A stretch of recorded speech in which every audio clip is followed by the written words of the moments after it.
الحمد للہ رب العالمین والصلاة والسلام علی سید المرسلین اما بعد فاعوذ باللہ من الشیطان الرجیم بسم اللہ الرحمن الرحیم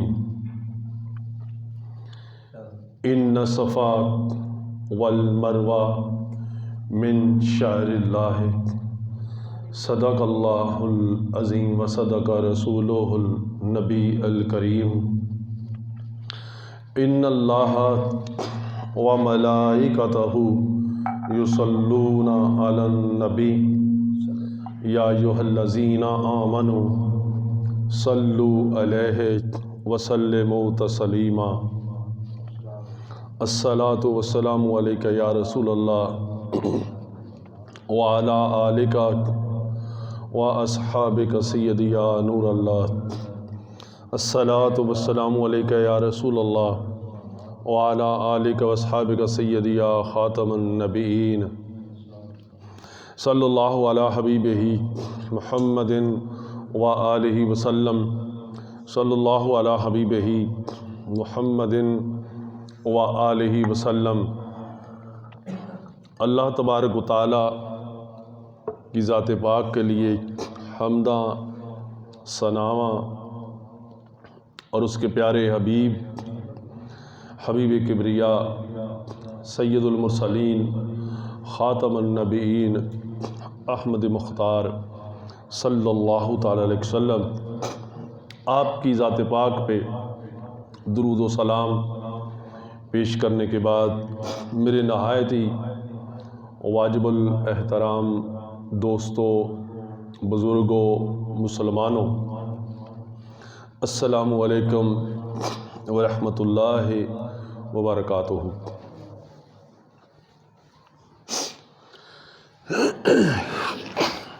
آج جمعۃ المبارک کا دن اور رجب المرجب اور اولیاء حضرت کرم والے رحمۃ اللہ علیہ آپ کا عرس پاک گزرا،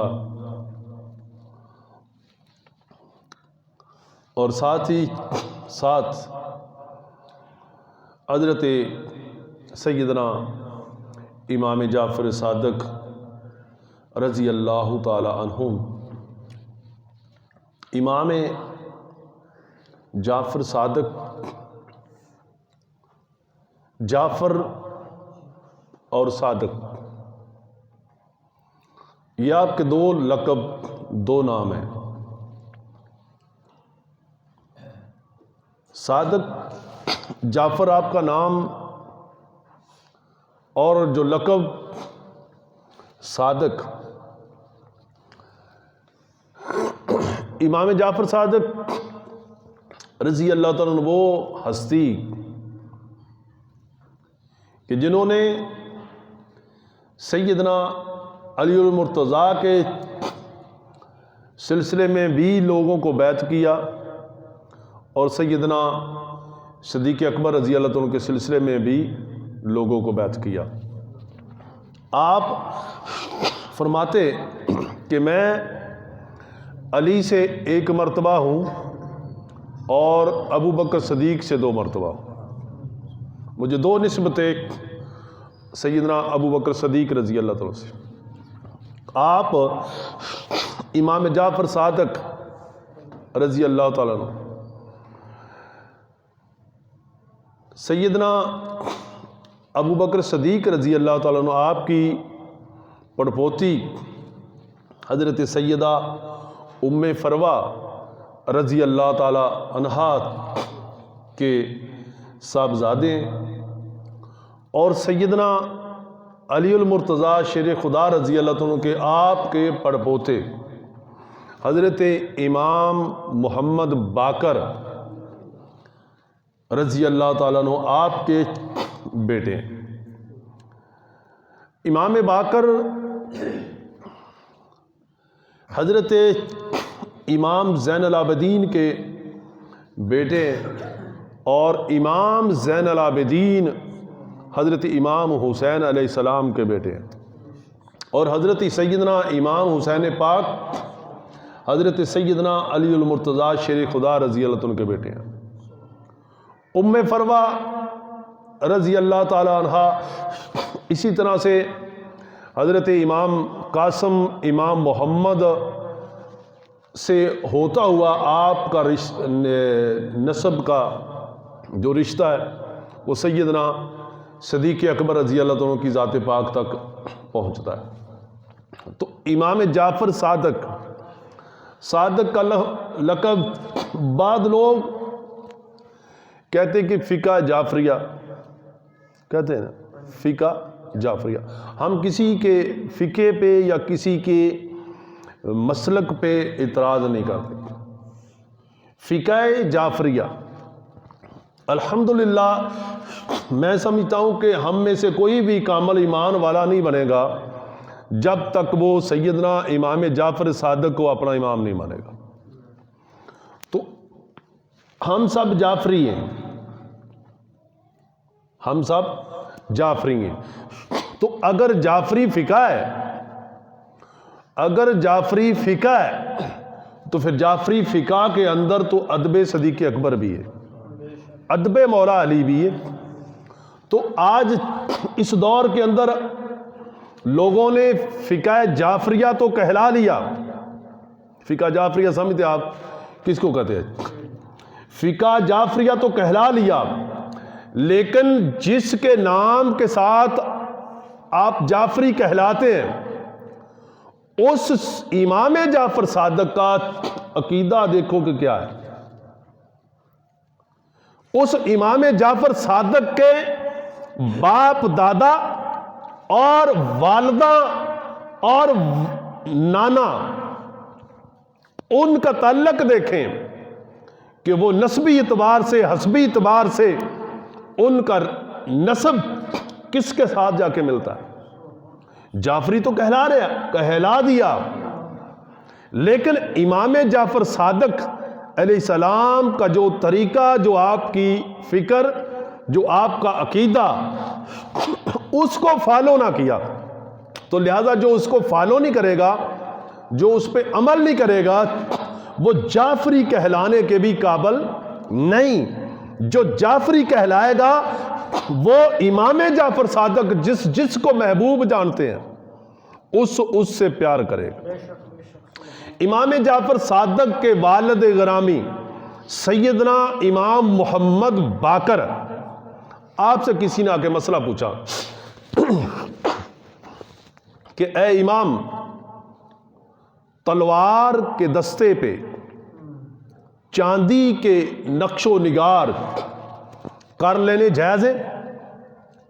تو امام محمد باقر علیہ السلام نے فرمایا ہاں جائز ہے. وہ سوال کرنے والا نے سوال کیا کہ اے امام مجھے کوئی دلیل دو کہ کیسے جائز ہے. امام محمد باقر، دیکھیں امام محمد باقر، آپ کی کیا شان. آپ نے اس نے کہا کہ مجھے جواب دو، مجھے مسئلے کا حل دو. میں کوئی مسئلہ بیان کروں، کوئی مجھے سوال کر دے، کوسچن کر دے کہ امام جعفر صادق کی والدہ کا نام آپ یہ بتاتے ہیں، کچھ دلیل دے، تو میرے اوپر یہ ضروری ہے کہ میں اس کی دلیل پیش کروں کہ آپ کی والدہ کا نام یہ تھا، آپ کے نانے کا نام یہ تھا، آپ کے دادے کا نام یہ تھا. مسئلہ بیان کرنے کا یہ حق ہے. تو ہم جعفری تو کہلاتے ہیں، لیکن جعفر صادق کا جو طریقہ ہے، جو اس کی فکر ہے، جو ان کا عقیدہ ہے، اس پہ عمل نہیں کرتے، اس کے خلاف چلتے ہیں. امام محمد باقر علیہ السلام سے جب پوچھا کہ مجھے کوئی دلیل دیں، ثبوت دیں کہ تلوار کے دستے پہ چاندی کے کل کو کہ جنہوں کہتے ہیں کیسے ثابت کر کے دکھائیں کیسے جائز ہے. تو امام محمد باقر امام جعفر صادق کے والد اور امام زین العابدین کے بیٹے اور مولا علی کے پڑپوتے. آپ نے فرمایا کہ حضرت سیدنا ابو بکر صدیق کی تلوار کے دستے پہ چاندی کے نقش و نگار بنے تھے، وہ بندہ نیلا پیلا ہو گیا۔ اس نے کہا اے امام، آپ بھی اسے ابو بکر صدیق کہتے ہیں؟ تو بعض روایتوں میں یہ آتا ہے کہ آپ نے فرمایا کہ تیری ماں تجھے روئے یا تیری ماں تجھے نہ جانتی۔ اور اس کے بعد امام محمد باقر علیہ السلام کی زبان اقدس سے جو الفاظ نکلے، آپ نے فرمایا کہ ہاں، نام و صدیق، نام و صدیق، نام و صدیق، صدیق صدیق صدیق، حتیٰ کہ جب تک امام محمد باقر کی سانس جاری رہی آپ نے فرمایا ہاں وہ صدیق صدیق صدیق صدیق۔ اب میرے دوستو، ججمنٹ آپ لوگوں نے کرنی ہے، وقت حاضر کے لوگوں نے، کہ اس وقت کے اکابرین، اس وقت کے امام، اس وقت کے سید، سیدوں کے سید، ان کا عقیدہ کیا تھا اور آج امت کا عقیدہ کیا بنایا جا رہا ہے۔ ہمیں آج کسی نئے عقیدے کی ضرورت نہیں، ہمیں وہی عقیدہ چاہیے، ہمیں وہی مسلک چاہیے جو امام جعفر صادق کا تھا، جو امام محمد باقر کا تھا، جو امام زین العابدین کا تھا، جو حضرت امام حسین کا تھا۔ یہ ہمارا مسلک ہے، اور اس کی بنیاد 1450 برس پہلے انبیاء کے تاجدار امام الانبیاء کی ذات پاک نے رکھی۔ وہ عقیدہ ہمیں دیا کہ جو الحمدللہ تمام امت کے اولیاء کاملین کا یہ عقیدہ ہے۔ خیر، یہ چیز ثابت ہوگی کہ الحمدللہ ہم جعفری بھی ہیں، ہم صدیقی بھی ہیں۔ تو ہم جعفری تو کہلائیں لیکن صدیقی نہ کہلائیں، تو یہ تو بات بری ہے۔ کوئی بندہ میرے سے تو پیار کرے لیکن میرے نانے کو گالیاں دے، تو یہ اس کی محبت کی دلیل ٹھیک نہیں۔ اس لیے ہم عرض کرتے ہیں کہ اپنی اصلاح کریں، اپنے دین کو، اپنے مسلک کو سمجھیں۔ خیر، کل انشاءاللہ تعالی امام جعفر صادق علیہ السلام کے حوالے سے ہی گفتگو ہوگی کانفرنس کے اندر۔ تو میں عرض کر رہا تھا کہ جو قرآن پاک کی میں نے آیت مقدسہ تلاوت کی پچھلے جمعے پہ نہیں، رات کانفرنس پہ میں نے ایک واقعہ بیان کیا۔ کسی بندے نے اس پہ اعتراض کیا، ظاہراً نہیں، چھپ کے اعتراض کیا کہ یہ کہہ دیا حاجی صاحب نے، پیر صاحب نے یہ کہہ دیا۔ تو میری زبان سے یہ میں کا لفظ نکل جاندہ، ایک ٹھیک ہے پتہ نہیں یعنی ٹھیک، لیکن جو بھی بیان کرنے کا مقصد ہے اس کے پیچھے اللہ اور نبی اکرم صلی اللہ علیہ وسلم کی مہربانی کے ساتھ مسلک حق اہل سنت کی پاسداری۔ میں نے واقعہ بیان کیا، اسی نسبت کے ساتھ میں قرآن پاک کی جو آیت مقدسہ تلاوت کی۔ یہ قرآن کا کون سا پارہ جی قاری صاحب؟ ان صفا والمروہ من شعائر، دوسرے پارے کے اندر یہ آیت مبارکہ ہے۔ ہمیں قرآن کا point of the view judgement کرنا پڑے گا کہ قرآن کے اصول کیا ہیں۔ یہ ہمیں جب سمجھ آ جائے گی، جیسے کہ اس قرآن پاک کی آیت مقدسہ میں اللہ نے سب سے پہلے جو لفظ فرمایا ہے وہ ہے انا۔ انا کا مطلب یہ ہے بے شک، رب پہلے تسلی دے رہا ہے، تصدیق فرما رہا ہے، بے شک صفا اور مروہ یہ میریاں نشانیاں ہیں۔ یہ قرآن نے ہمیں دے دیا حکم، اللہ نے فرما دیا انا، بے شک صفا اور مروہ میری نشانیاں ہیں۔ اب ہمیں اس قرآن کی آیت مقدسہ کا سہارا لے کر ہمیں یہ ججمنٹ کرنا پڑے گا کہ صفا اور مروہ کو رب اپنی نشانیاں کیوں فرما رہے، کیا خاصیت ہے؟ تو اللہ تبارک و تعالیٰ کے قرآن نے ہمیں یہ واضح دلیل دے دی کہ صفا اور مروہ میریاں نشانیاں ہیں۔ اب ہم نے یہ بیان کرنا ہے کہ کیسے نشانیاں، جب واقعہ لمبا ہے، وقت تھوڑا ہے، میں صرف مین پوائنٹ کی نشاندہی کرتا ہوں کہ جو اعلی حضرت گنج کرم اور تمام اولیاء کسی بھی اللہ کے ولی کی آپ کرامت بیان کریں گے تو وہ تمام اولیاء کی شان کو ظاہر کرے گی، کیونکہ جب عوام کو ایک موٹو ملے گا، ایک عقیدہ ملے گا، اگر آپ ایک ولی کی کرامت کو ماننے والے بن گئے تو سمجھے آپ کو وہ عقیدہ مل گیا جو عقیدہ ہے اہل سنت کا عقیدہ ہے، وہ آپ کو عقیدہ مل گیا۔ تو اگر آپ کہیں کہ میں قاری صاحب کی کرامت تو مانوں لیکن کسی اور کی کرامت نہ مانوں، تو پھر آپ کا مسلک اہل سنت نہیں، آپ خود ساختہ ایک سوچ رکھتے ہیں، تو خود ساختہ سوچ کا اہل سنت کے ساتھ کوئی تعلق نہیں۔ اہل سنت کا تعلق قرآن اور نبی کے فرمان کے ساتھ ہے۔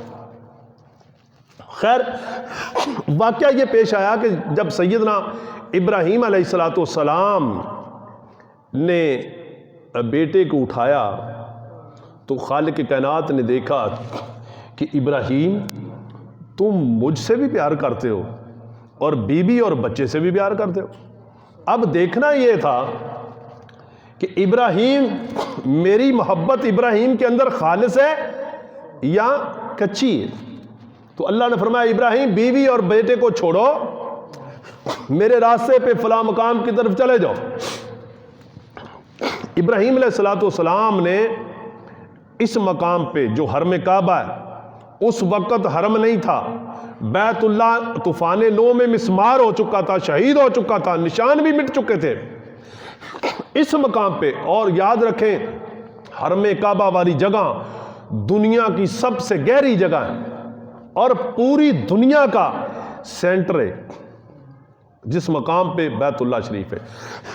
اس مقام پہ آ کے سیدنا ابراہیم علیہ السلام نے چھوڑا بیوی کو، اما سیدہ طیبہ طاہرہ ہاجرہ رضی اللہ تعالی عنہا کو، اور ایک ننھا سا نبی معصوم گود میں، ماں کی گود میں، اور وہ عرب کے ریگستانوں کی خشک دھوپ اور خشک ہوا چند منٹوں کے بعد جو کپڑوں کو خشک کر دے، ہونٹوں کو خشک کر دے، اس تپش کے اندر جب سیدنا ابراہیم علیہ السلام نے اپنی جوان بیوی اور بیٹے کو چھوڑا، اور ایک روایت میں آتا ہے کہ جو کا آٹا، دوسری میں آتا ہے کہ کھجوریں، خیر جو بھی تھا دونوں میں سے، ہم الحمدللہ ہم ماننے والے ہیں، چھوڑ کر عرض فرمایا بیوی سے کہ مجھے رب نے حکم دیا کہ میرے راستے پہ آؤ۔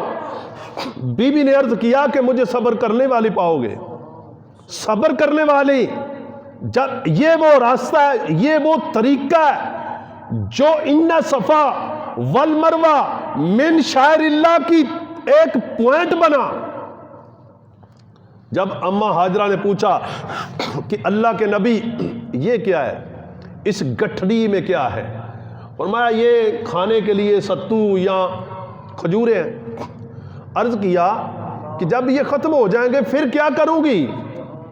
تو سیدنا ابراہیم علیہ السلام نے اللہ کی طرف اشارہ کیا۔ دیکھیں آج لوگ تھوڑا سا بیمار ہو جائیں دوڑ پڑتے ہیں عاملوں کے پاس ادھر ادھر۔ خدا کی عزت کی قسم آپ یہ اپنا تصور مضبوط کر لیں کہ میرا رب اور رب کا حبیب میرا نقصان نہیں ہونے دیں گے، آپ کا نقصان نہیں ہوگا۔ یہ صرف دل و دماغ میں بٹھا لیں، یہ توحید کی بہت بڑی نشانی ہے۔ اور یہ بہت بڑی تقوی کی نشانی ہے، بہت بڑی عشق کی نشانی ہے۔